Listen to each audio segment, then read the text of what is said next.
নমস্কাৰ বন্ধু-বান্ধৱীসকল, আজি আমি আলোচনা কৰিম অসমৰ বৃহৎ নিযুক্তি পৰীক্ষা গ্ৰেড 3 আৰু গ্ৰেড 4 এখন সম্ভাৱ্য কুৱেশ্যন পেপাৰৰ ওপৰত।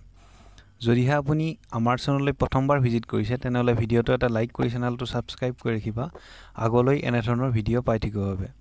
যদিহে আপুনি গ্ৰেড 3 বা গ্ৰেড 4ৰ বাবে প্ৰিপাৰেশ্যন চলাই আছে তেতিয়াহ'লে এই লেটেষ্ট সিলেবাছ অনুসৰি যুগুতোৱা এই কুৱেশ্যন পেপাৰখনে আপোনাৰ প্ৰিপাৰেশ্যনত যথেষ্টখিনি সহায় আগবঢ়াব।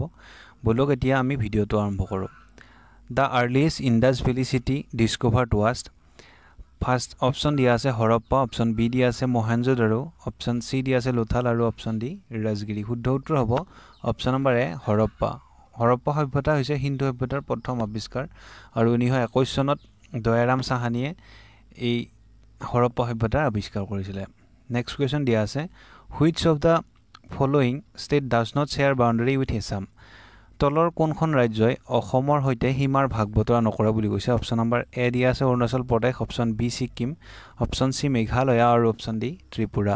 শুদ্ধ উত্তৰ হ'ব option number B Sikkim. Sikkim ৰাজ্যখনে অসমৰ সৈতে সীমাৰ ভাগ বতৰা নকৰে, অৰুণাচল মেঘালয় ত্ৰিপুৰাই কৰি থাকে। ঠিক আছে, নেক্সট কুৱেশ্যন দিয়া আছে find the odd one out. অমিলটো বাছি উলিওৱা তুমি। দিয়া আছে ইয়াতে কেৰেলা, মহাৰাষ্ট্ৰ, উৰিষ্যা আৰু অসম। ইয়াতে চাবলৈ গ'লে কেৰেলা, মহাৰাষ্ট্ৰ আৰু উৰিষ্যা আটাইখন মানে সাগৰৰ পাৰত আছে আৰু অসমখন যিহেতু সাগৰৰ পাৰত নাই তেতিয়াহ'লে অসমখনে আমাৰ শুদ্ধ উত্তৰ হৈ যাব। Next question which of the following groups in the festival Kherai associated with. Kherai কোন জনগোষ্ঠীয়ে পালন কৰে বুলি সুধিছে। অপশ্যন নম্বৰ ইয়াতে কোনটো শুদ্ধ হ'ব? অপশ্যন নম্বৰ বিটো শুদ্ধ হ'ব, বড়ো জনগোষ্ঠীয়ে খেৰাই উৎসৱটি পালন কৰে। Next question Negheriting Shivadol is situated in which district of Assam. Option A দিয়া আছে গোলাঘাট, বঙাইগাঁও, চি কোকৰাঝাৰ আৰু অপশ্যন ডি দিয়া আছে গোৱালপাৰা। শুদ্ধ উত্তৰ হ'ব অপশ্যন নম্বৰ এ গোলাঘাট। লোকেশ্যন বেছৰ ওপৰত এটা নহয় এটা গ্ৰেড 3 বা গ্ৰেড 4ত কুৱেশ্যন সুধিবই, তুমি দেখা পাবা, গতিকে লোকেশ্যন বেছটো চাই যাবা। এইটো এতিয়া কি হ'ব নেঘেৰিটিং শিৱদৌল আমাৰ ক'ত আছে? গোলাঘাটত আছে। ঠিক আছে, next question Mars orbiter mission 2.2 is set launch in the year. 2.2টো কেতিয়া লঞ্চ কৰিব বুলি সুধিছে। এইটো 2024ত লঞ্চ কৰাৰ কথা আৰু ক'ৰবাত 2026 বুলিও লিখা আছে আৰু প্ৰথমটো লঞ্চ কৰিছিলে 2013 চনত। Next question who was the second chief minister of Assam. শুদ্ধ উত্তৰ হ'ব option number C Bishnuram Medhi. এইটো আমি চবেই জানো।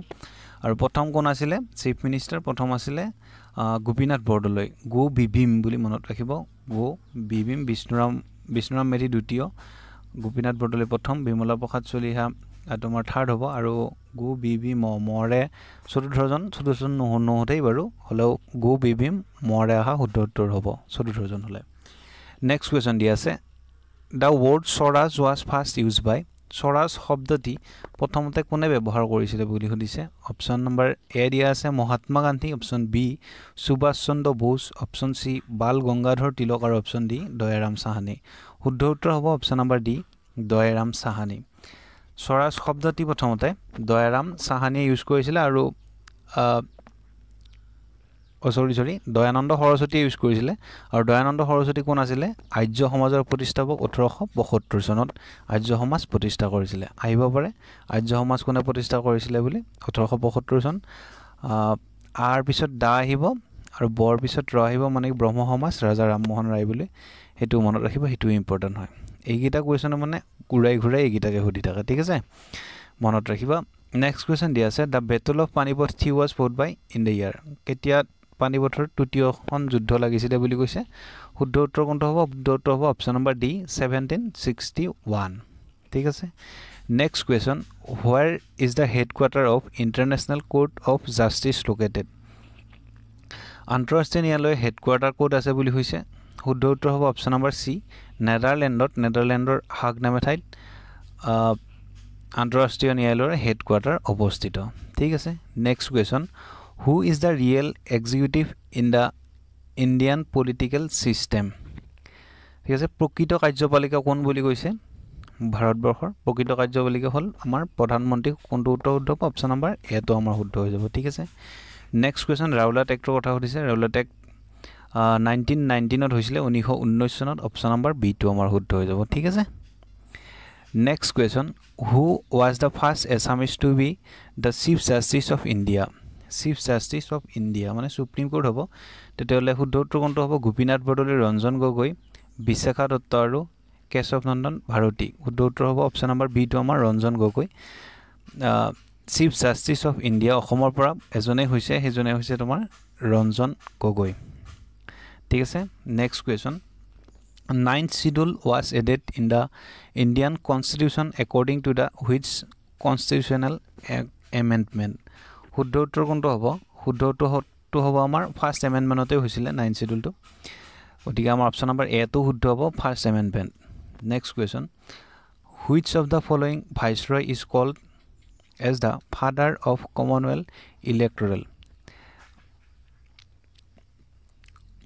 শুদ্ধ উত্তৰ কোনটো হ'ব শুদ্ধ উত্তৰটো হ'ব আমাৰ option number C lord Minto which of the following viceroy is called as the father of Commonwealth electorate শুদ্ধ উত্তৰ হ'ব আমাৰ option number C lord Minto next question who was the second king of Ahom dynasty Ahom ডাইনেষ্টিৰ দ্বিতীয়জন ৰজা কোন আছিল বুলি কৈছে আহোম ডাইনেষ্টিৰ দ্বিতীয়জন ৰজা আছিল অপশ্যন নম্বৰ বি টো আমাৰ সুতেউফা আছিল দ্বিতীয়জন ৰজা তৃতীয়জন আছিল সুবিনফা আৰু প্ৰথমজন সুকাফা আছিল এটো সকলোৱে জানে বাৰু যেহেতু হেবাবে দ্বিতীয়টো সুধি দিব পাৰে দ্বিতীয়টো কোন আছিল সুতেউফা অপশ্যন নম্বৰ বি টো আমাৰ শুদ্ধ হৈ যাব ঠিক আছে next question which of the following governor general of India introduced doctrine of left policy option number A দিয়া আছে লৰ্ড ডেলহাউসি অপশ্যন বি দিয়া আছে লৰ্ড কাৰ্জন অপশ্যন সি দিয়া আছে লৰ্ড উইলিয়াম হেষ্টিং আৰু অপশ্যন নম্বৰ ডি দিয়া আছে lord William Bentinck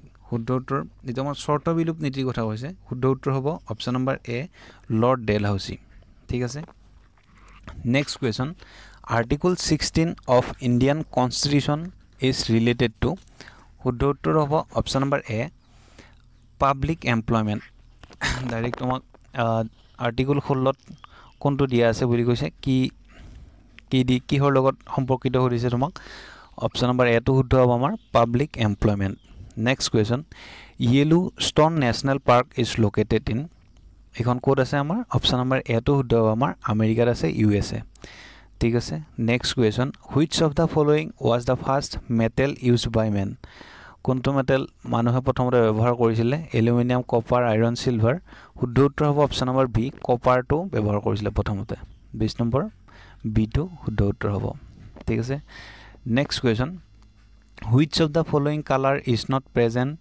in the Olympic rings black blue yellow all of the above কি কলে which of the following color is not ইয়াতে আমাৰ নটটো নালাগে যেটো আমাৰ গোটেইকিটা কালাৰ আছে কোলা নীলা হালধীয়া গোটেইকিটা কালাৰ আছে গতিকে ইয়াতে which of the following color is present in the Olympic rings of questionটো নটটো নালাগে গতিকে আমাৰ ব্ল্যাক ব্লু আৰু ইয়েলো গোটেইকিটা আছে হেবে আমাৰ ডি অপচনটো শুদ্ধ হৈ যাব ঠিক আছে next question da capital city of Ukraine is ইউক্ৰেইনৰ ক্যাপিটাল কি হ'ব অপচন নম্বৰ ডি টো আমাৰ শুদ্ধ হৈ যাব Kyiv next question when was the Assam State Transport Corporation established শুদ্ধ উত্তৰটো আমাৰ কোনটো হ'ব অসম ৰাজ্যিক পৰিবহণ নিগম এটো আছিল 1970 চনত অপচন নম্বৰ বি টো আমাৰ শুদ্ধ হৈ যাব ঠিক আছে next question which of the following is not a output device of a computer output device নহয় বুলি কৈছে মানে ইনপুট হ'ব লাগিব প্ৰজেক্টৰটো নহয় প্ৰিন্টাৰ নহয় LED ডিসপ্লে নহয় গতিকে ট্ৰেক বেলটো হ'ব আমাৰ শুদ্ধ উত্তৰ অপচন নম্বৰ ডি টো আমাৰ শুদ্ধ হৈ যাব ঠিক আছে next question which river of India is also known as বৃদ্ধা গংগা শুদ্ধ উত্তৰ হ'ব অপচন নম্বৰ বি আমাৰ গোদাবৰীটো ঠিক আছে next question 26 by what name of confluence point of the river Mandakini and Alaknanda also known as শুদ্ধ উত্তৰটো তলৰ কমেন্ট বক্সত কমেন্ট কৰি জনাবা আজিলৈ আমি 26 টা কোৱেশ্চন আলোচনা কৰিলো আৰু ভিডিওটো কেনে পাইছা জনাবা আৰু আগলৈ এনে ধৰণৰ সম্ভাৱ্য থকা কোৱেশ্চন লৈ যদি আপোনালোকক ভিডিও লাগে কমেন্ট বক্সত কমেন্ট কৰি জনাবা ধন্যবাদ জয় অসম